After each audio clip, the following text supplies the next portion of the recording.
नमस्कार। स्वागत है आप सबका राजनीति के इस अखाड़े में। मेरा नाम है अजय सेतिया। मित्रों, अरविंद केजरीवाल की मुसीबतें लगातार बढ़ रही हैं। धीरे धीरे उनका जेल जाने का टाइम नजदीक आ रहा है। वह हाथ पांव मार रहे हैं, हो हल्ला कर रहे हैं। ईडी ने उन्हें तीसरी बार 3 जनवरी को पेश होने का नोटिस दिया हुआ है। वह लगातार चिट्ठियां लिख रहे हैं ईडी को और इसे राजनीतिक मुद्दा बता रहे हैं और ईडी के नोटिस को भी राजनीतिक मुद्दा बना रहे हैं। लगातार मीटिंगें कर रहे हैं, जनसंपर्क अभियान शुरू कर दिया है और जेल भरो आंदोलन की तैयारी भी की जा रही है। वह ऐसा लगता नहीं है कि 3 जनवरी को ईडी के सामने पेश होंगे और अगर वह पेश नहीं हुए तो उनका वारंट भी जारी हो सकता है, उनकी गिरफ्तारी हो सकती है। जेल भरो आंदोलन की तैयारी की जा रही है अगर अरविंद केजरीवाल को गिरफ्तार किया जाता है तो। आम आदमी पार्टी ने यह तो ऐलान कर दिया है कि उन्होंने जो जनता से राय ली है उस राय में यह निकला है कि 98% लोगों ने कहा है कि अगर अरविंद केजरीवाल जेल जाते हैं तो उन्हें जेल से ही सरकार चलानी चाहिए। यह इनका फर्जीवाड़ा जो जनमत संग्रह का होता है उसे सब जानते हैं। 98% दिल्ली के लोग इनके साथ हैं। गजब। असल में जो जेल भरो आंदोलन की तैयारी की जा रही है ना, उसकी हवा भी निकल जाएगी, क्योंकि इस जेल भरो आंदोलन के लिए पंजाब से कार्यकर्ता इकट्ठे किए जा रहे हैं। दिल्ली का उससे कुछ लेना देना नहीं होगा। शराब घोटाला दिल्ली का, गिरफ्तारी होनी है शराब घोटाले में और जन आंदोलन इस ढंग से शुरू किया जा रहा है जैसे कोई राजनीतिक आंदोलन हो, स्वतंत्रता का आंदोलन हो। वे समझते हैं कि जांच एजेंसियों को राजनीतिक पैंतरों से डरा लेंगे, लेकिन जांच एजेंसियों को किसी आंदोलन से क्या लेना देना। उन्हें जो काम सौंपा गया है वह उन्हें पूरा करना है। सीबीआई को काम सौंपा गया है, सीबीआई को पूरा करना है। ईडी को जो काम सौंपा गया है वह ईडी को पूरा करना है। और इन दोनों एजेंसियों का काम है, ईडी का काम है कि वह पैसा कहां से कहां गया उसका पता लगाए और सीबीआई का काम है कि शराब घोटाले के सबूत इकट्ठे करें और भ्रष्टाचारियों को उनके सबूतों के साथ अदालत में खड़ा करें। दोनों जांच एजेंसियों का इतना ही काम है, उनका राजनीति से कुछ लेना देना नहीं है। अगर सबूत नहीं मिलेंगे तो दोनों एजेंसियां हाथ खड़े कर देंगी, सीधी सी बात है। ईडी को कानून ने मनी लॉन्ड्रिंग के सबूत जुटाने और भ्रष्टाचारियों को सजा दिलाने की जिम्मेदारी सौंपी है। आम आदमी पार्टी की सरकार ने दलाली खाने के लिए शराब नीति में बदलाव किया था, सीधी सी बात है। जो शराब नीति पहले चल रही थी, जिसे भाजपा की पुरानी सरकार ने, मदनलाल खुराना की सरकार ने, साहब सिंह वर्मा की सरकार ने, सुषमा स्वराज की सरकार ने और बाद में 15 साल तक शीला दीक्षित की कांग्रेस सरकार ने अपनाया, उसे बदलने की जरूरत नहीं थी। लेकिन उसे बदला गया क्योंकि उसमें भ्रष्टाचार की कोई गुंजाइश नहीं थी, कोई चांस नहीं बन रहा था दलाली का, इसलिए बदला गया। और जिस वक्त सीबीआई जांच की आदेश हुए, चीफ सेक्रेटरी ने एलजी को लिखा, एलजी ने होम मिनिस्ट्री को लिखा और जांच होने लगी, तो रातों रात अरविंद केजरीवाल और मनीष सिसोदिया ने मिलकर के वह शराब नीति वापस ले ली।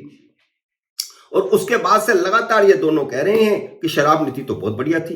अरे भाई, बढ़िया थी तो वापस क्यों ली? शराब घोटाला हुआ था इसलिए वापस ली। और सुप्रीम कोर्ट कह चुकी है कि 338 करोड़ रुपए के भ्रष्टाचार के संकेत मिले हैं। जो चार्जशीट या जो सबूत ईडी ने और सीबीआई ने सुप्रीम कोर्ट के सामने रखे हैं, उनमें मनी ट्रेल मिल रहा है। 338 करोड़ रुपए का फायदा आम आदमी पार्टी को हुआ, यह बात निकल के आ रही है और यह सुप्रीम कोर्ट ने कहा है।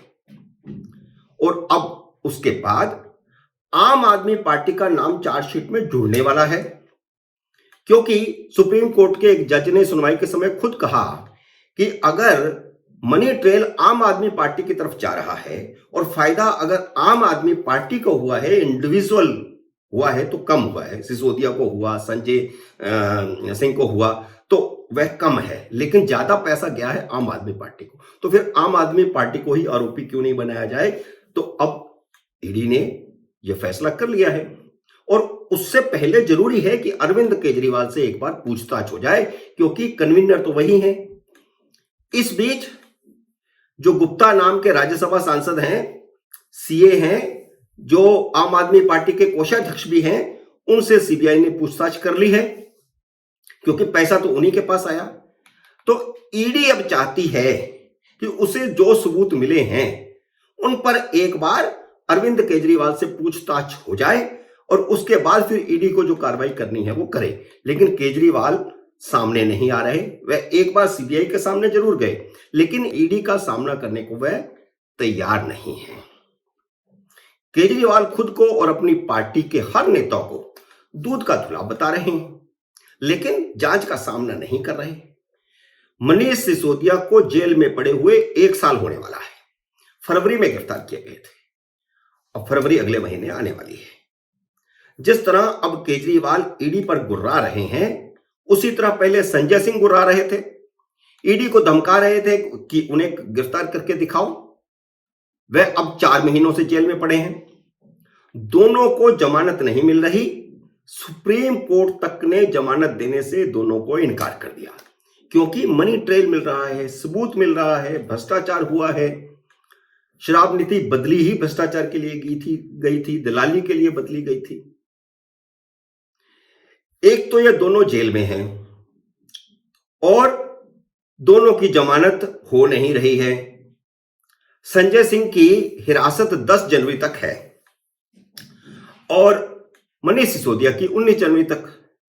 लेकिन इस बीच ये हुआ है कि न्यायिक हिरासत तो लगातार दोनों की बढ़ रही है। महीने बाद बढ़ जाती है या 15-15, 20-20 दिन बढ़ जाती है। संजय सिंह 10 जनवरी को पेश होंगे तो उनकी हिरासत फिर बढ़ जाएगी। लेकिन इस बीच 28 जनवरी को संजय सिंह पूर्व सांसद हो जाएंगे, क्योंकि उनका कार्यकाल 27 जनवरी तक है और इस बीच चुनाव आयोग ने उनकी खाली होने वाली सीट पर चुनाव का ऐलान कर दिया है। 19 जनवरी को वोटिंग होनी है। संजय सिंह का 6 साल का कार्यकाल खत्म हो रहा है। तो जब वे जेल में गए थे, उससे पहले वह राज्यसभा से निलंबित थे। अपने निलंबन के बाद वह राज्यसभा में नहीं गए, तो देश के वे पहले सांसद हो जाएंगे, रिटायर होने वाले, जो अपने निलंबन के दौरान ही अपनी संसद सदस्यता खो चुके होंगे। अब यह डिपेंड करता है कि अरविंद केजरीवाल उन्हें दूसरा कार्यकाल देते हैं या नहीं देते हैं। संजय सिंह आम आदमी पार्टी के संस्थापक सदस्यों में से एक हैं और वह संस्थापक सदस्यों में से एकमात्र भाग्यशाली सदस्य हैं जिन्हें केजरीवाल ने राज्यसभा भेजा था। 2018 में जब केजरीवाल को पहली बार 3 राज्यसभा सदस्य भेजने का मौका मिला था दिल्ली से, तो उन्होंने कुमार विश्वास, आशीष खेतान और आशुतोष को, ये बड़े नेता थे पार्टी के, इन तीनों को इग्नोर करके एनडी गुप्ता, सुशील गुप्ता और संजय सिंह को राज्यसभा भेजा था। अब उस समय आश्चर्य हुआ था लोगों को कि ये एनडी गुप्ता कौन है, ये सुशील गुप्ता कौन है। अरविंद केजरीवाल की जाति की है। वैसे तो जातिवाद तो अरविंद केजरीवाल ने तभी फैलाना शुरू कर दिया था 6 साल पहले। वैसे खुद को वो जातिवाद की राजनीति, धर्म की राजनीति से ऊपर मानते हैं, लेकिन 3 सांसदों में से 2 उनकी जाति के थे। हालांकि उनका आम आदमी पार्टी से कुछ लेना देना नहीं था, जबकि कुमार विश्वास संस्थापक सदस्य थे, आशुतोष भले बाद में जुड़े, लेकिन खेतान शुरू से जुड़े हुए थे। इन सबको इग्नोर किया। इससे पहले बड़े बड़े नेता छोड़ करके आम आदमी पार्टी को गए, उसकी मैं चर्चा नहीं करता, लेकिन ये उस समय पार्टी में थे और तीनों ने फिर बाद में आम आदमी पार्टी को छोड़ दिया, तौबा कर ली। केजरीवाल का सामना वे नहीं कर सकते और केजरीवाल उनका सामना नहीं कर सकते। केजरीवाल दावा करते हैं कि उनकी पार्टी में सबसे ज्यादा पढ़े लिखे हैं, लेकिन संजय सिंह इन तीनों से कम पढ़े लिखे थे। जिनको इग्नोर किया केजरीवाल ने। बाद में जाकर के पता चला कि संजय सिंह की इस विशेषता के लिए केजरीवाल ने उन्हें राज्यसभा भेजा था। इस विशेषता के कारण राज्यसभा में हंगामे का संजय सिंह ने रिकॉर्ड बनाया। बाद में नतीजतन वह राज्यसभा के ऐसे सांसद बन चुके हैं कि निलंबन रहते हुए ही उनका कार्यकाल खत्म हो रहा है। हो गया, अब 8, 10, 15 दिन रह गए। दोनों गुप्ता, अब दोनों गुप्ताओं के बारे में सुन ले कि उनका कार्यकाल भी खत्म हो रहा है। 19 जनवरी को चुनाव है, उनकी सीटों पर भी, तीनों सीटों पर चुनाव है। उनका क्या होगा? क्या केजरीवाल उनको दोबारा लाएंगे या अपनी ही जाति के कोई और उम्मीदवार ढूंढेंगे? देखते हैं, संजय सिंह पूर्व सांसद बनकर के जेल से लौटेंगे या केजरीवाल अपने इस कुमाऊं हीरो को दोबारा मनोनीत करेंगे। मित्रों, उम्मीद है मेरा ये वीडियो आपको पसंद आया होगा। इसे लाइक और शेयर कीजिए। अगर आपने मेरे YouTube चैनल को सब्सक्राइब नहीं किया तो कृपया सब्सक्राइब कीजिए और घंटी का बटन भी दबा दीजिए। जल्द ही मिलते हैं अगले वीडियो में किसी नए विषय के साथ। तब तक नमस्कार।